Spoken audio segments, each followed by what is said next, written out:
Welcome to the Action Network podcast presented by BetMGM. I'm Gilles Gallant. I'm joined with Evan Abrams each and every week. He's our research director here at the Action Network. And we're going to dive into all of the crazy Sunday NFL action for week 9. We're going to talk about Sunday Night Football.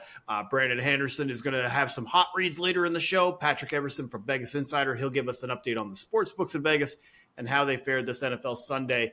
But before we talk about Sunday, let's talk about Monday Night Football, Evan. Let's talk about Chargers, Jets. Chargers around 3.5-point favorites with an over-under of 39.5, and they're on the road. I'll be honest, Evan.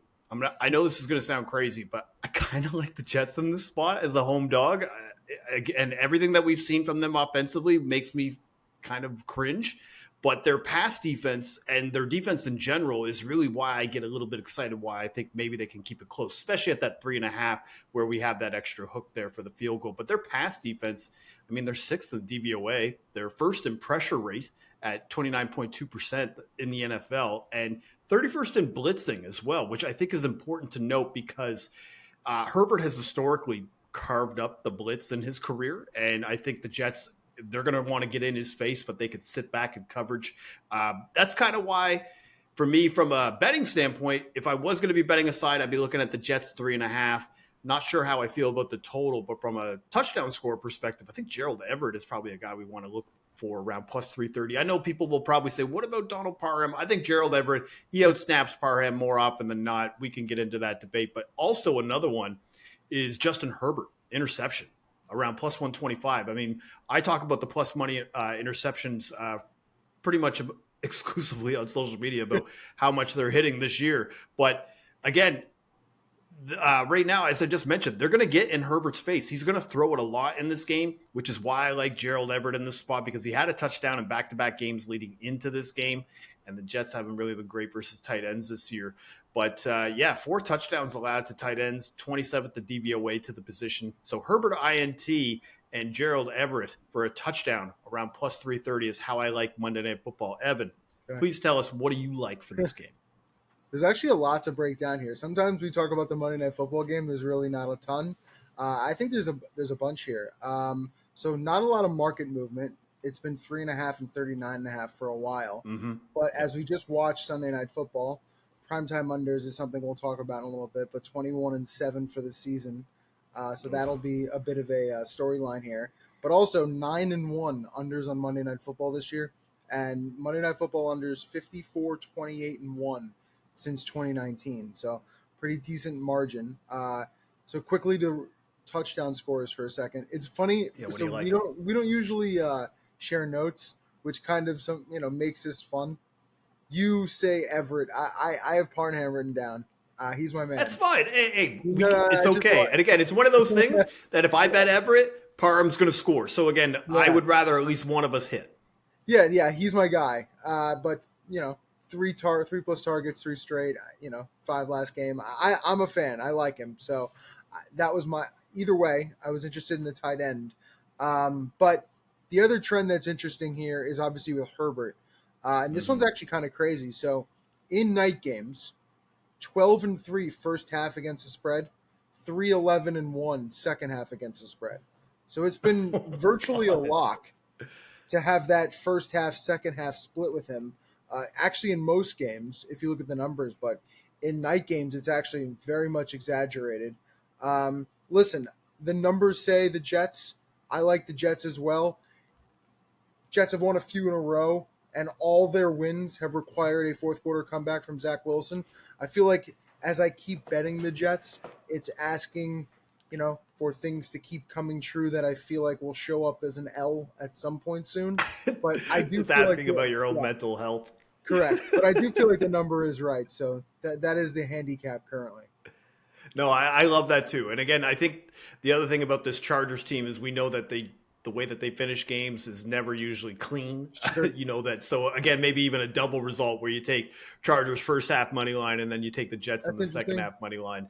Yeah, that might be the way to go. And even for interceptions, one thing we're going to hear from Brandon Anderson here in a little bit for his hot read, but he's actually laddering Justin Herbert interception props in this game. He's taken 1 and 2 at plus 650. So again, it's good to see that we're on the same mindset, that we're all kind of coming to the same conclusion. So that's Chargers Jets.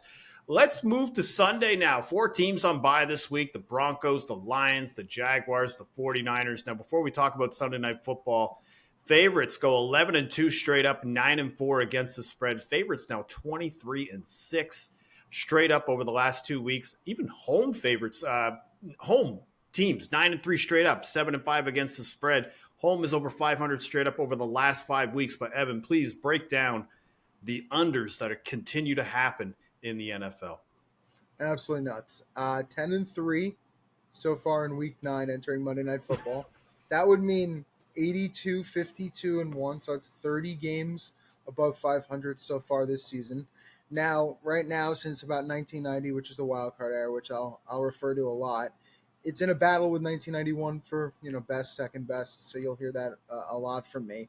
I think the interesting thing, if you dig a little bit deeper, second half unders. 81, 53-1 this season. And even if you look last 2 years, 232, 175, and 12. So pretty decent gap, about 60 games over the last 2 seasons. 11-2 today, second half under. So really feel like first half have been about even, and second half you've seen some clamp down, some lack of scoring, and about same percentage full game in second half, which I find interesting. What's interesting with the first half under trend and the second half under trend that you're bringing up here is that right now we're seeing teams like they come up strong. We're going to talk about Sunday Night Football in a second. We saw 3 touchdowns in the opening 5 drives. We didn't really see much scoring for the rest of the game. And again, Bengals now probably a little bit more of a public team. How did the public do today, Evan? Yeah, 8-5 straight up and against the spread. Nothing to write home about, but definitely a decent day. But then you look for the season. 72, 53-5, up about $1,200 for the year on a $100 wager. Now, just for some context, which kind of shows you how, just unbelievable it's been for the year. That $1,200 profit on that $100 bet for the public, if you've bet every game this year, almost double second best through 9 weeks. Second best for the public through 9 weeks, about $600. Right now for this year, we're at $1,200. So it's been a wild ride so far, and you're usually about 2-3 games over 500 every week. Crazy stuff.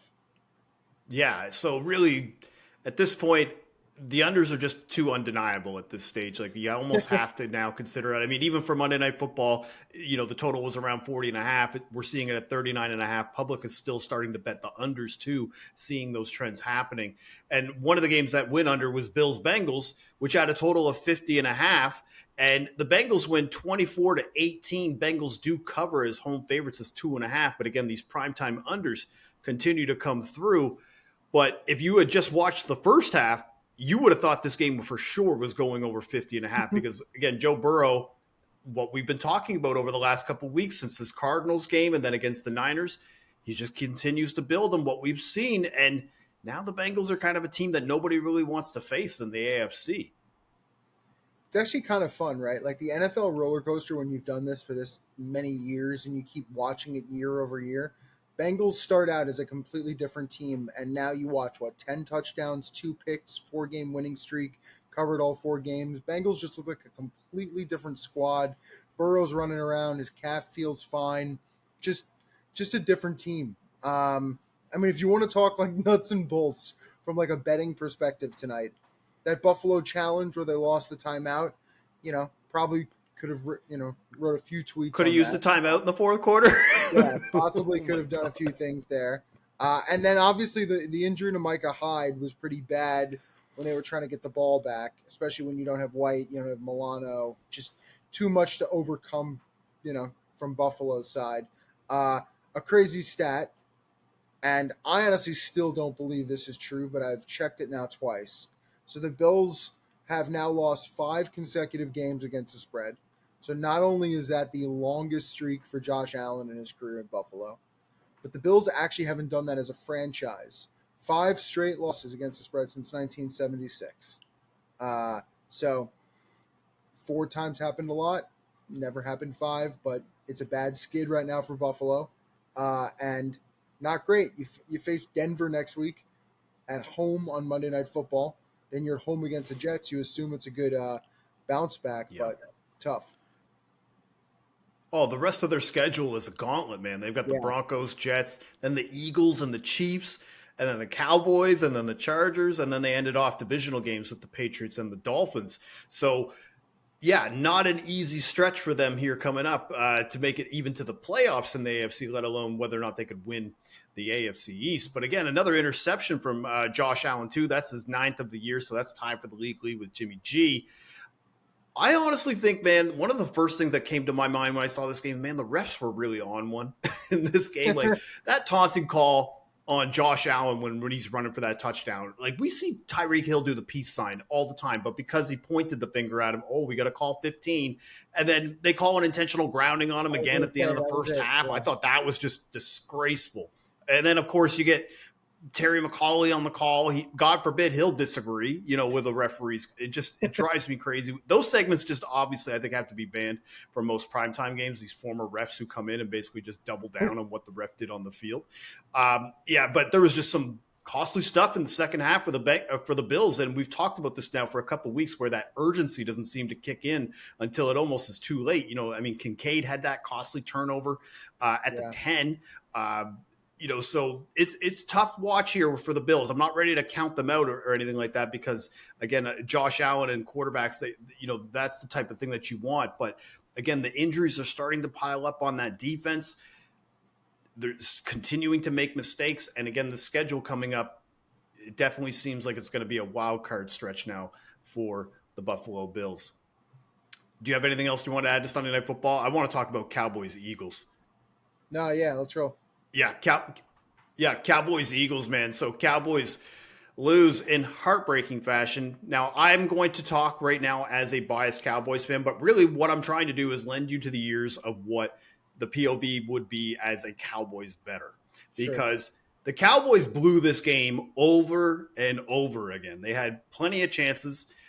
Just pretend again that I'm a +3 Cowboys bettor here in this spot because they had 1st and 5 from the 10-yard line with 30 seconds to go. They can't convert. Dak then goes out of bounds on the 2-point conversion that is called good on the field, but steps out of bounds. Would have made it 28-25. Instead, it's 28-23. So now the cover is out of the way. There's no way that you're going to at least get a push in this spot. And it just blows my mind that the Cowboys could not put this into the end zone with so many chances in the fourth quarter. And now Jalen Hurts is 16-6-1 against the spread at home with the Eagles as a starter. Yeah, the cover probably came down to that play, but a lot happened in the game. Listen, both teams played really well. Dak played well. Hurts played well. The one thing I'll say about Hurts, and I think we've now seen this 2 or 3 straight weeks, he looks hurt. He's hobbling around a lot. Mm-hmm. He's finishing all the games.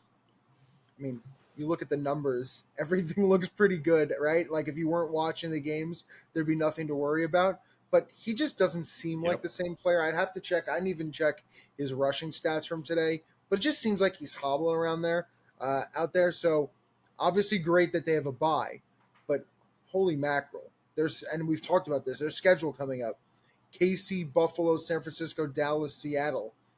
Just pretty brutal. So rest up, and hopefully we see, maybe a different Hurts with a bit of a hop in his step. Basically from what we've seen today, though, Cowboys have been great off a loss. Not so great without it. So 6-0 against the spread. Off a loss last 2 seasons, 5-9 now against the spread when they're off a win. So just been kind of a roller coaster, and that's what you've got with McCarthy, especially in this situation. I find too, Evan, with this Cowboys team, if they don't get a lead or at least a big lead, or if they're not ahead of the count in a sense, basically the Eagles were rarely in 3rd and long or 2nd and 15 where the Eagle or the Cowboys pressure can then move in on them. Instead, they're always in 3rd and short, 2nd and 2 kind of thing, and they're just able to convert. And, that was kind of one of the things that I was expecting with this Cowboys team is that if they can't get pressure, their defense can get exposed. And, that passing defense has just not been the same without Trayvon Diggs. Stephon Gilmore can do the best he can, but again, there's not much you could do when you have Devontae Smith and A.J. Brown just kind of running it down your throat. But I was actually really surprised with, even though the Eagles have a direct weakness over the middle because they're ranked last in DVOA versus tight ends this year. They gave up that early touchdown to Jake Ferguson. And then, of course, the Schoonmaker touchdown that looked like a touchdown initially, but obviously his knee is down just before the line. So again, a late 4th and 1 that just doesn't convert. So there was just a lot of, I don't want to call it bad luck because I feel like the Cowboys create their own bad luck, but at the same time, it definitely felt like a game that the Cowboys gave away that they could have won in this spot. So it'll be interesting to see if the Eagles, if they're able to get through that schedule the next time they play in late December in Dallas, if they're even going to be fielding a whole team, because they might have the NFC, at least the NFC East division locked up. They've got a 2-game lead right now, but the NFC conference as well, looking pretty solid in that spot. Buccaneers, Texans. So Texans win 39-37. Total goes over, and the Texans do not cover, though. So we're going to talk about this. There's a lot to cover with this game. The total does go over 40.5, but this game is about C.J. Stroud. So C.J. Stroud is now 4-1 against the spread as an underdog and 0-3 against the spread as a favorite. So again, keep that in mind, because when he's going to be an underdog, I'm going to want to bet him because he was unreal in this game. 470 passing yards, 5 touchdowns, rookie record for passing yards in a game. And I think the most wild thing about this game was that there was no kicker for the Texans in the entire second half. And so every time that they scored a touchdown, they had to either go for 2, or then you saw Dare Ogunbowale kick the field goal. He's the third-string running back, first non-kicker with a field goal in an NFL game since 2004. I was trying to think between this game and the next game we're going to talk about after this, which is Vikings Falcons, which one had like more lunacy to it, basically, because both these games are just really just had everything. But I think having Dare kick really made this, took this game over the edge. Yeah, I think absolutely. I think the interesting thing about this game, though, is probably Stroud, right? And his performance for the season: 14 touchdowns now, 1 interception. I looked this up. So 14 touchdowns. He's got 2,200 passing yards. Through 8 starts all time, that's Stroud, Mahomes, and Herbert. It's not a bad list. That's, pretty impressive. And you talked about some of his accomplishments as well with the rookie passing game record. I mean, unreal. And that 1 interception, I mean, I don't mean to be mean, and I might have saved this for later, but Bryce Young had 3 picks just today. Stroud's thrown 1 all year. I mean, this kid has been unreal and really put the Texans in a position to win every week. I mean, they have 4 wins already, right? They've had 4. 4 has been their max, I think, over the last 3 or 4 years. And they're very, very live in that AFC South division because you've heard me flip-flop on Jacksonville probably a couple of times already this season. I'm still not a full believer in them. But yeah, this game, again, I just want to issue condolences to anybody who did have Texans minus 2.5, because that feels like a bad beat. Like, you don't go into a game thinking that the team that you're backing, their kicker, is all of a sudden just not going to play in the second half. And that not only that you might still get a kick from another random running back, and then just they had it, and then they scored that touchdown to go ahead, and then CJ Stroud kneels. So I think that was the other thing too, is I think people were maybe hoping or in that spot. But yeah, I think at this stage too, I don't think there's much of a debate. I don't even know if he has to play another game for me to say that I think CJ Stroud is the offensive rookie of the year. I think you could just give it to him now.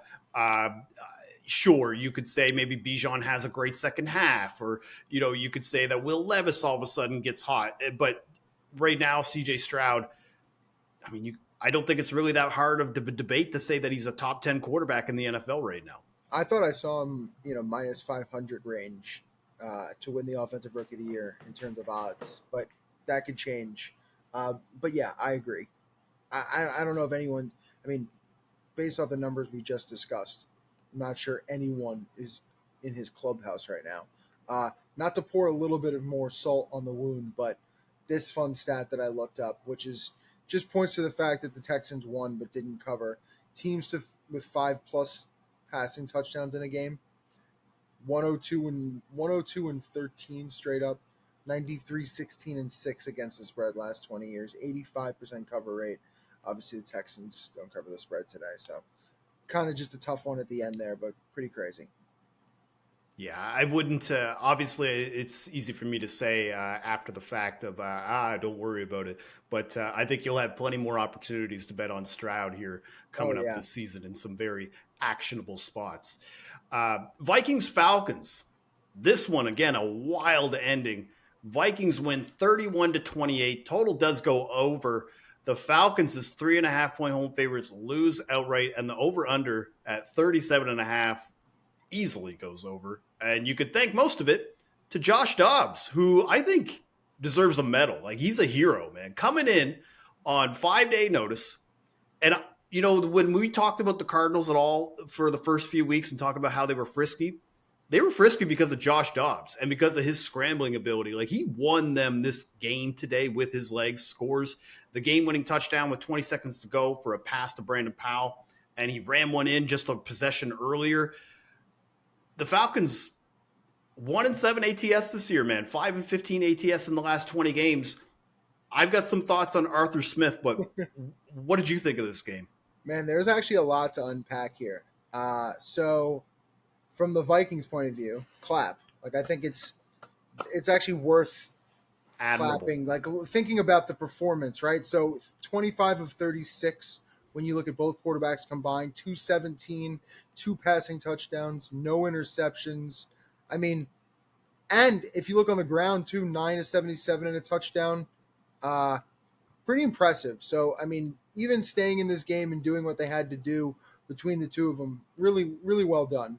Now, when you think about Dobbs having to teach his offensive line cadence and like trying to figure that out kind of on the fly. I know some on the sideline.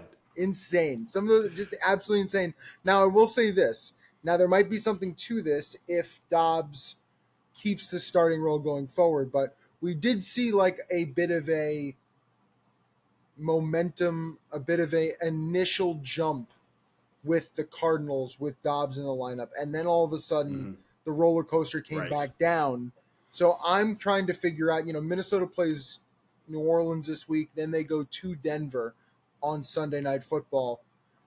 We're going to have to see how this Minnesota team, I mean, right now I believe are they over 500? They might be 500 right now. They're 5-4, so over 500 on a run. They honestly could be in the wild card hunt, or they are right now. So I'm just worried, and they actually might be a good fade, in my opinion, if Dobbs continued to do what he did in Arizona after a start or two. So we'll see. Yeah, and it should be interesting too how sportsbooks price him and the Vikings because you've got Justin Jefferson coming back here soon as well. That's going to be another weapon for them. Jordan Addison still looks fantastic. This is a team that is very much in a position to make a wild card push in the NFC because I'll be honest, after you get past the 2-3 teams in the NFC, it starts to become very mid as you go, and it gets even worse once you get past probably the 5th team in the NFC. All right, I got a bone to pick here because, all right, so before we start, do you have Bijan Robinson in fantasy? I do, actually. So I'm in one fantasy league. I have Bijan Robinson, and it is what it is. It's life. All right, so I'm going to say it for you. And again, I don't really like calling for people's jobs, but sure, Arthur Smith, I think, needs to be fired. Yeah. Like, how you're using Bijan Robinson is roster malpractice at this point. Like, how do you get 3 goal line appearances? Bijan doesn't get a carry or a target. Now, Tyler Algier scored, but you're seeing Jonnu Smith draws. I just cannot get it out of my head that you have now Taylor Heineke in a quarterback. You solved, in my opinion, your quarterback issue, even though Heineke didn't look great today, but much better than what Ritter was putting out there on the field. And then you spend an 8th pick on Bijan Robinson, and then you're still handing it off to Cordero Patterson and Tyler Algier. I just don't get it. And if I spent a 1st-round pick on Bijan Robinson in fantasy, which I'm assuming you did, I would be livid right now about this. My thing is this as well. You look at some of these stats. So Atlanta 2-16 against a first half spread in their last 18 games. Okay, that's just one. The one that's even worse, in my opinion, he's 6-15 against the spread at home. Arthur Smith. Like, it's just, you get to a point where you start to figure out that he has all this talent around him, right? Like, if you started to give this amount of talent on offense and they upgraded their defense in the offseason, they just can't win these games sometimes. It's kind of embarrassing. So, I mean, going forward, they're at Arizona next week. I'm not even sure I want to mess with that game just because I'm not even sure what I'm getting on either side. And then I'm relying on Atlanta as a favorite. It's just not pretty.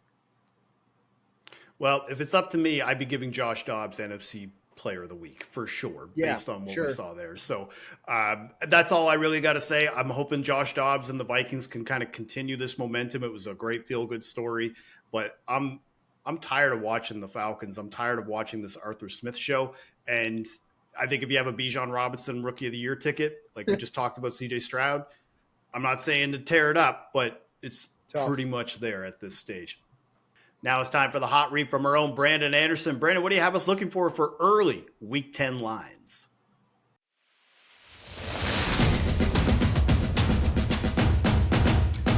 All right, let's do the Week 10 hot read, second half of the season. We're 2-0 today. We got that Chiefs win this morning, hit the Thursday night under. Hot read is now 11-5 on the season. We're going to go back to where we hit last week on the Thursday under to the Steelers. I'm going to take the Steelers minus 2.5 against the Packers this week. Back to the well, minus 2.5. Steelers are at home. That basically is pricing these teams as equals on a neutral field. I don't buy it. There's going to be a time to fade Pittsburgh that we all know they're not as good as their 5-3 record, but this is not that time. The Steelers are better than the Packers. Neither offense is good. We know that. Packers, though, 20 points or below in 6 straight games now. Since that opener against the Bears when they kind of threw us off the scent, right? 17.5 points a game since that opener. They beat the Rams, hooray. They beat Brett Rippon. It was 10-3 with 9 minutes left in that game. Like, you're playing a backup quarterback and a bad defense and you have 10 points. Doesn't really say a whole lot for the Packers. Green Bay actually entered this weekend 31st in DVOA defensively and overall over the last month. So this is not a hot team. They kind of looked the part today. They just happen to play a backup quarterback. Pittsburgh, weirdly enough, though it doesn't feel like it, entered the weekend top 6 offense and defense and overall by DVOA over the last month. I don't understand it either. I don't know what's happening, but we do know one thing. The defense is good, right? We know Pittsburgh's defense is good. That's the one sure thing on the field, especially against Jordan Love on the road. Pittsburgh always plays better at home. The numbers are much better home here. So I like the Steelers. Packers defense is beatable deep. They're rough against wide receiver ones. So I think George Pickens is in for a big day. That's like the one thing the Steelers offense does well. Pittsburgh just the better team. So I would put this easily above the key number. I have it at least at Pittsburgh -4. We're getting a -2.5 here. Grab that before the key number if you can. And another one right on the cusp of a key number. I know it's not going to feel great after we watch today, but give me the Seahawks -5.5 home against the Commanders. Look, you can't overreact, right? You can't overreact to the blowout loss the Seattle had today to Baltimore. We kind of saw it coming. It's a bad matchup, and the Ravens are just really good. The Seahawks are not at that level, but they're still way better than the Commanders. The Commanders, they're 4-5 now. This is a team I want to fade, and this is a great spot for them. They basically played the Patriots even today. They won on late downs, and they kind of survived at the end of the game. It's not that exciting of a result. So neither team really had a great weekend, but don't forget what happened during the week. Washington traded away both of their elite pass rushers, so we know what direction they're heading. Seattle traded for a great pass rusher, Leonard Williams. So this is a team that's going to win in the trenches, I think both ways. Seattle's line can win against Washington missing their guys now, and Seattle pass rush is going to get home. They're going to sack Sam Howell. We know that he eats sacks week after week. Washington, just not very good. They're bottom 10 offense and defense by DVOA. Seattle is a top 10 team. Well, They were coming to Sunday. They won't be after what Baltimore just did, but they're a good team. They're top half of the league on offense and defense and special teams. Washington has been the worst defense in football over the last month. And honestly, I think this could be a get-right spot for Seattle. Shane Waldron's offense has been really good this season. Washington's corners are beatable, and now you got to face DK Metcalf, Tyler Lockett, Jackson Smith, and Jigba. Really, Seattle's moved the ball pretty well. The one thing they've struggled with is in those key moments, third down, red zone. Those are kind of random over time. This could be the sort of game where they convert a couple of those, they get right, put up a big number, and they might do to Washington what just happened to them today by Baltimore. So I think this could get away from Washington. All but one of their losses have failed to cover this number. All but one of Seattle's wins have covered this number. And then a couple of trends for you here. You know, we all have the trends. Pete Carroll, after a loss, 47, 29, and 4 against the spread, 62%. And you're going to love this one. Teams like Seattle that have won at least 60% of their games after a 20-point or more loss, 68% against the spread. And if you narrow that just to week 10 to 15, so who are the teams we know are good? Guys, we know Seattle is good. We know they're playing good football. They just didn't today. Teams with a 60-plus win percentage after 20-point loss, just in those weeks 10 to 15, 39 and 6 against the spread in the last couple decades. 87% hit rate. Seattle's going to add to that number. So I think there's blowout potential here.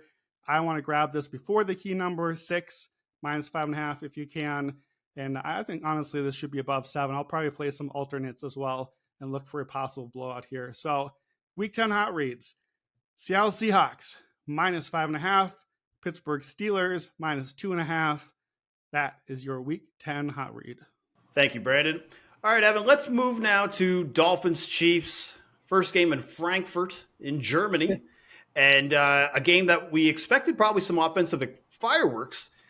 But the Chiefs win 21-14, and the Dolphins don't really hold up their end of the bargain on this side. And the total goes under 50. The Chiefs do win as minus 1.5 point favorites. And we talk about this a lot on the pod, but Patrick Mahomes, this is the sweet spot for him when he's favored by 3 or less, or if he's an underdog. 19-6-1 against the spread. You don't get it very often, but when you see it in this spot, it's almost a hammer play.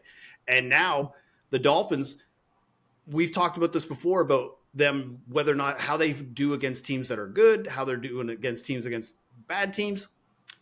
Since 2021, the Dolphins are 4-11 straight up versus teams above 500, and they're 16-7 straight up versus teams below 500. So I think it's pretty clear now since the start of 2021 that the Dolphins just are not in that tier yet.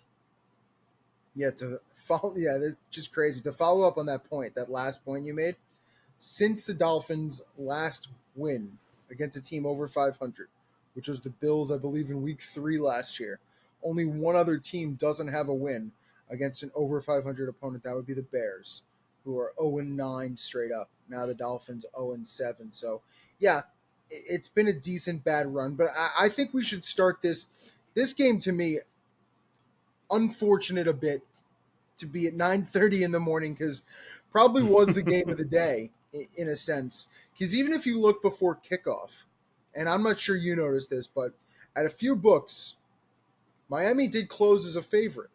So there was some very close to a pick 'em. Yeah. There was some heavy Dolphins money that came in late. And then I don't know if you noticed, but 21-0 Chiefs was the halftime score. So the Chiefs showing up on Friday, Miami being there on Tuesday, which even me myself put some stock into, looks like absolutely meant nothing. So good to know that, that isn't, and even Andy Reid had discussed in his press conferences that was something that, he had done in the past and it had worked for him. So that worked. But to me, the interesting thing and kind of the way to explain what I've seen from Kansas City, which is actually kind of funny, is I feel like they have a lot of New England in them. Like, if you look at the box score today, 9 people had a reception, 11 targets, good defense. They haven't missed a kick all year, extra points or field goals.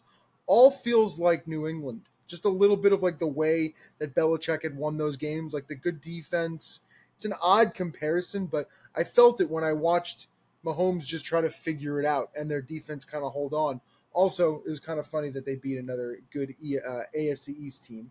But just a comparison I looked at. Yeah, and I think you got to give credit to Miami's defense because even though they did kind of give up those early scores, if you look at the box score, I mean, they held Mahomes below 200 yards passing. He had a fumble, and really, this has been the trend for Patrick Mahomes all year. His accuracy is up, but his passing stats across the board are all down. Yards per game, passing touchdowns. But we've talked about this with a lot of teams. They don't come out with urgency in the first half, and Tua and the Dolphins play with no urgency. Yeah. And they were held scoreless in the first time in the Mike McDaniel era. They have never been held scoreless in the first half. So I thought that was really got to give credit to that Chiefs defense. And I mean, the Dolphins, they were getting some luck in the second half. They got 2 fumbles. It was a pretty questionable personal foul call that led to a touchdown as well. But now the Dolphins coming back home next week, got a get-right spot versus the Raiders. And, I mean, if Aiden O'Connell and that Raiders team is coming into Miami, I would be shocked if this line closes below 17 by the time we get to kickoff, just because of what we've seen from the Dolphins at home. And, you know, they're averaging over 35 points per home game at this stage, right? So, and this Raiders team, yes, they beat up on the Giants. We'll talk about that game later, but nothing really impressive about this Raiders team. And again, they would be right now, I believe, at 500. So it should be interesting actually with that, how the Dolphins do against teams that are above 500 and below 500. Yeah, I mean, the other thing that stinks for Miami, and I think this is what makes it probably even a better spot in that home spot, and obviously going to be a really large spread. They're going to have like all this time. They're going to have a bye. It's a lot of time to wait too. So, but off a loss, it's probably going to be a good one. They'll probably come out really hot. Yeah, and the Chiefs look pretty solid right now. The fact that they're coming back home, but they got a bye, and then they got the Eagles coming to Arrowhead in Week 11, and the remainder of their schedule isn't too tough. So very much in the driver's seat to get the 1 seed in the AFC at this stage. Seahawks Ravens. Lamar again with another win over the NFC. The Ravens win 37-3. The Ravens do cover as 5.5-point favorites, but the total does go under of 44.5. But I wanted to talk more about that NFC record because that's 2 games in a row now where we've seen this kind of touted NFC team like the Lions. Seahawks were getting some late love as well.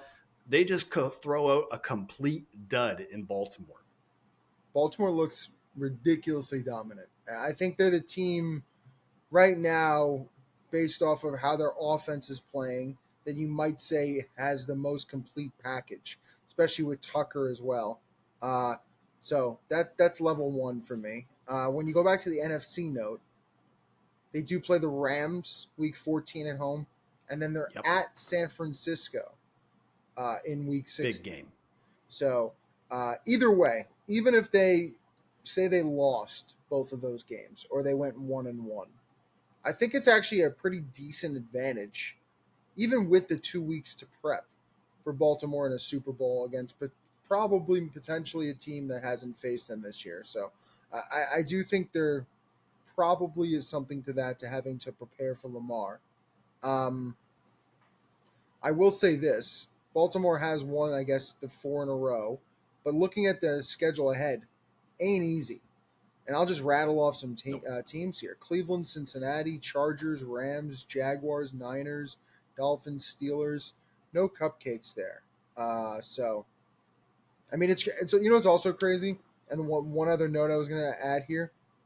Baltimore at home. You know, we've been talking about Cleveland's defense. Baltimore at home, their defense has been ridiculously dominant. Listen to these home numbers allowed for them. 3, 6, 16, 22 is Minshew, but 9, 16, 9, 3. That's at home this year and last year. So crazy dominant.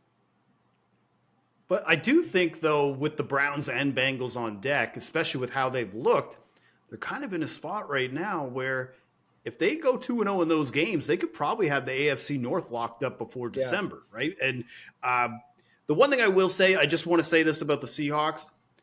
I know the box score won't say it, but I feel the Seahawks defense, they played well. They just got zero support from their offense. Like Geno Smith kind of cost them the game. Interception and a fumble. Both were in Ravens territory. Both put the Ravens in short field positions as well, like later on in the game. I will say the one positive note, though, for I wanted to mention about the Ravens and why you knew that it was all clicking on all cylinders. Odell Beckham Jr., it was his birthday today, and he caught a touchdown on his birthday. So for all those people who like to play those trends of betting on a touchdown score when it's his birthday, Odell Beckham, I actually mentioned that on the Best Bets pod on Thursday, so I'm hoping that somebody might have tailed that one as well. Bears Saints. Saints win 24-17. Saints do not cover as 10.5-point favorites, but the total does go under of 42.5. Just barely, too. Now, the Bears, again, it's a fun ride with Tyson Bagent. And this first half, he looked pretty good. But he turned into a pumpkin in the second half, had 3 interceptions and a fumble. And the Bears, whether it's Justin Fields or Tyson Bagent, they're 1-8 straight up in their last 9 road games and 2-12 straight up in their last 14 road games overall. Yeah, listen, if you were one of the 3 people who had the Bears here, Chicago didn't score. Chad Millman, maybe? Yeah, potentially. Chicago didn't score in the fourth quarter and covered the spread. They also lost the turnover battle 5-0 and still covered the spread. I looked it up. Incredible. So teams to lose the turnover battle 5-0, 12-219-1 against the spread since 1990 entering today. 12-219-1. So the Bears would be the 13th win there. They didn't deserve it. All the turnovers, and they got there, and that's just because on the other side of the ball, Derek Carr. And Derek Carr and Dennis Allen is the perfect recipe for not covering an 8.5-point spread. That's kind of what you got here. And this was a Taysom Hill game too. Like he did it all. Fair enough. That is fair. If anything, it was one of those times where I kind of wondered. You remember a couple years ago before Derek Carr and when Drew Brees got hurt and Taysom Hill was kind of the quarterback for a little while and how that offense looked? That's when they were clicking today. He did it all. He had a passing touchdown, a receiving touchdown. He was converting some big third downs, running the ball. So that's one of the things about the Saints that I always wonder is if they ever just figure it out where they're like, oh, we should actually use Taysom Hill way more. They'll be way more explosive and dynamic, but they just, I don't know, they're allergic to good decisions. I mean, obviously they signed Derek Carr. So what do you got to say there? All right, let's run through some of these games now. Cardinals, Browns. Browns win 27-0. The under hits very easily. Browns do cover as 13.5-point favorites. And another week and another game, Evan, where the Cardinals get no public support.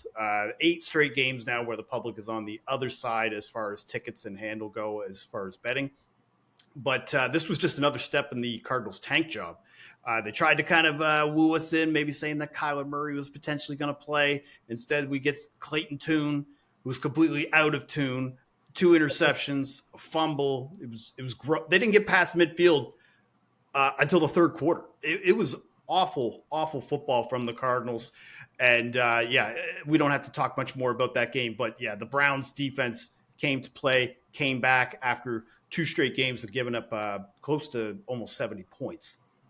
Rams, Packers win 20-3. Total goes under, but the Packers do cover as 3-point favorites. Evan, this shocked me. Jordan Love had never closed as a favorite in his career, and he wins the first one quite easily. And Brett Ripien, we just talked about Clayton Tune. Him and Brett Ripien are basically going for worst quarterback of the day. The Frozen Pizza Championship belt is what I was calling it here. I don't really think we need to talk too much about this game. Packers do win, and the Rams continue to trend downward. Colts, Panthers. Colts win 27-13. Total does go under 45.5, and the Colts do cover as 1.5-point favorites. Now, Nick Giffen is somebody that I talk to quite often, and I felt really bad for him today because this was a really bad beat. Under 21.5 is what he had for the first half, and it was a late pick 6 from Bryce Young to give the Colts the 20-3 lead, And honestly, the game felt over by that point. There was 3 interceptions from Bryce Young by the end of the game. Just a horrible rookie game. He had 2 pick sixes in the game as well, which essentially was the difference in the loss. Let's talk about Giants Raiders, though, because this is a little bit of a feel-good story, and we'll end it on Commanders Patriots. But Giants Raiders win 30-6. Total does go under of 37.5. But Antonio Pierce, first coach, gets the win. Teams after coach getting fired is just one of those kind of feel-good stories, especially when you hear about some of the rumblings of him bringing up in the locker room. Now, I don't know how much is true, but there's the story about in the locker room that he was bringing up the win over the Patriots in front of Josh McDaniels, and they got into it. Now, obviously, it just sounds like almost like an Onion article that somebody probably wrote, but I wanted to believe it. And Antonio Pierce gets his first win as a head coach. But I think the bad news, obviously, for the Giants, Daniel Jones tore his ACL. It was a non-contact injury. He's going to be out for this season. And it was just a horrible train wreck for the Giants at quarterback with Tommy DeVito. 2 picks, a fumble, really just a season from hell for the Giants. Yeah, Giants are going to have to find a new quarterback, at least to add to the roster. Tyrod's going to probably need a week or two. Jones done. So that's the situation there. The interesting thing with Pierce obviously beating his old team in the Giants today, since 2003, fired head coaches. Next week, that team 20-16 against the spread. So actually a little bit of an advantage. And here's a new one for you. Now, obviously, Daniel Jones probably gone for a little while. But for a while there, Daniel Jones kind of being the new Kirk Cousins. He is now – so Daniel Jones, pretty decent quarterback in that 1 p.m. slot. After 1 p.m., so in that 4 p.m. and night game situation, 5-21 straight up for Daniel Jones in his career. The Giants, since 2017, are now 8-39 straight up in games played after that 1 p.m. window. So they just haven't showed up in prime time. It's been pretty ugly. Wow. That win over the Vikings in the playoffs now feels like a lifetime ago. Yeah, that's incredible. Yeah. All right, let's end it off with this one, man. Commanders Patriots. Commanders win 20-17. Patriots lose as 2.5-point favorites, or Commanders cover as 2.5-point underdogs, depending on your POV. And the total goes under 40.5. Now, if you had only watched a segment of this game in the second quarter, you saw everything the Pats did offensively today. They scored 2 touchdowns in 1 minute and 34 seconds of gameplay in the second quarter.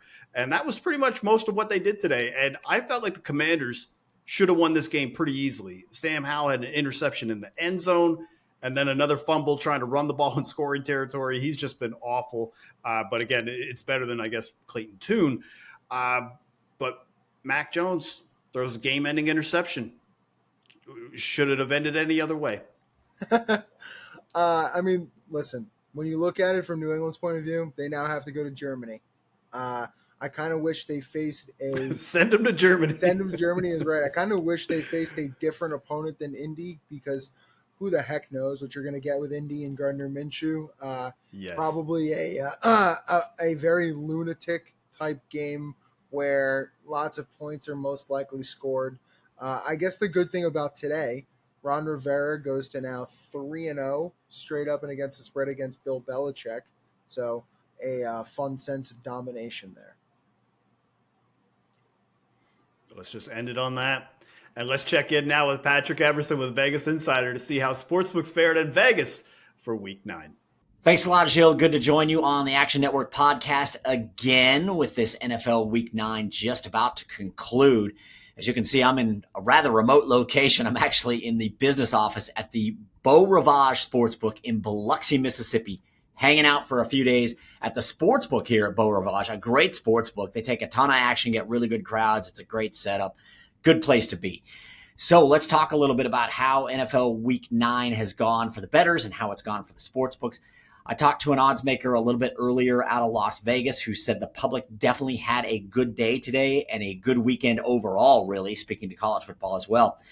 He noted that the books had been on a good run in the NFL for really the last 3 weeks, but they lost a lot of it back this week, he said.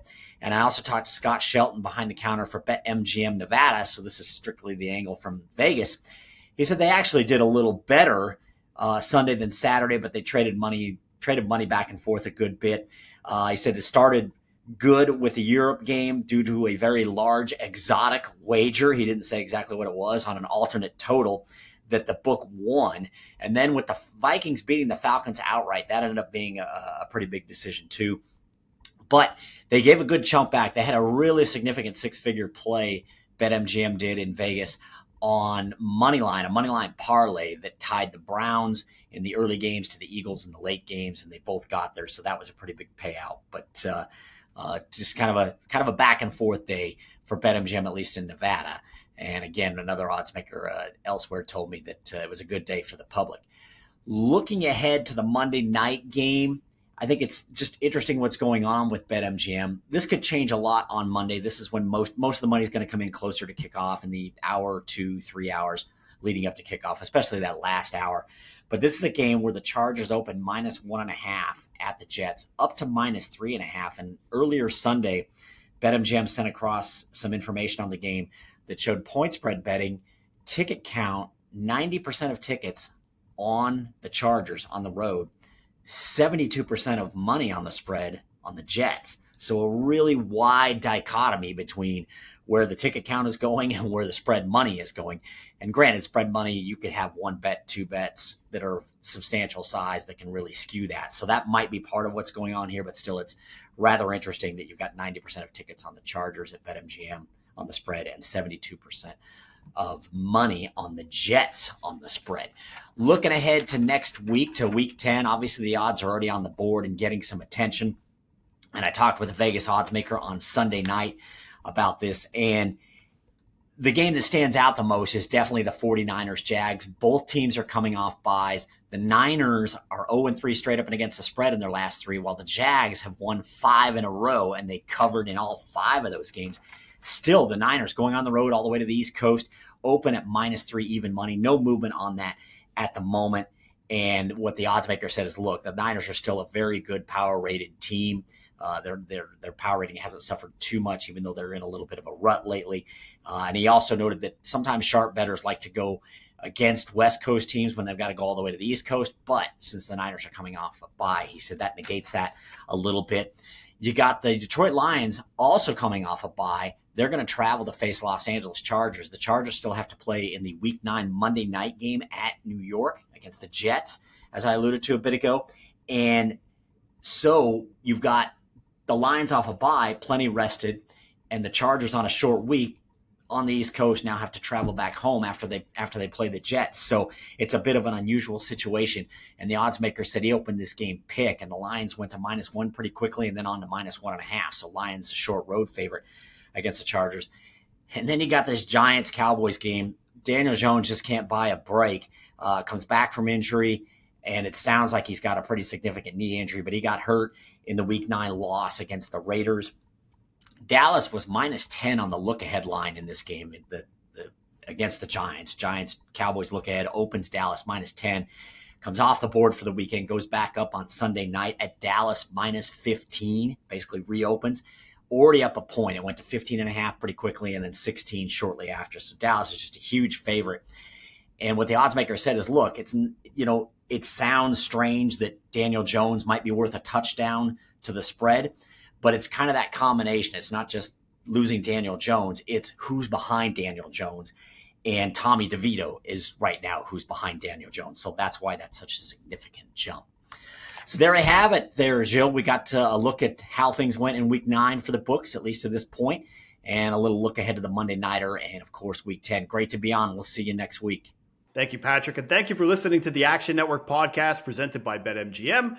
Enjoy Monday Night Football and keep an eye out for all of our NFL Week 10 podcasts right here on the Action Network.